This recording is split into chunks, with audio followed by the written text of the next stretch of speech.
Good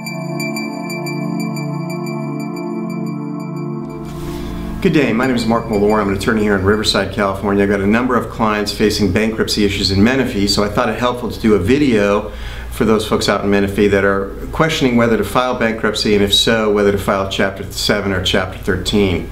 I wanted to give you some of the distinctions between the two so you can make a more informed decision. Let's talk about that now. A Chapter 7 bankruptcy requires what's we call a means test.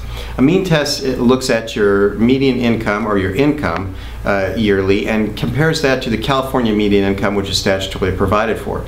If you fall below the California median income with your dependents and deductions, then you qualify to file a Chapter 7 bankruptcy. If you're above the California median income, then you're relegated to filing a Chapter 13 bankruptcy, and Chapter 7 is unavailable to you. So what are some of the other distinctions? The first distinction is that a Chapter 7 discharges all your debt, whereas a Chapter 7 is a repayment program where you have to repay a portion of that debt to your creditors. Could be 10 cents on the dollar, could be 20 cents on the dollar, could be 90 cents on the dollar. It doesn't matter how much cents on the dollar, that's determined by the trustee. But what is important is that you're repaying to the creditors a portion of that debt. And that process is the next distinction I want to make for you, and that is the time frame with which to discharge the debt. And a Chapter 7 goes relatively quickly, 90 to 120 days to discharge the debt from your creditors. In a Chapter 13, however, because it's a repayment program, you're repaying the debt from a 3 to 5 year period. So it takes quite a bit longer. Finally, I think an issue we face out here in the Inland Empire that I've become very well known for, and that is the issue of lien stripping. And so lien stripping is a process. If you have a second on your home mortgage, you know as well as your neighbors know that the home value out here in the Inland Empire is underwater by about 50%.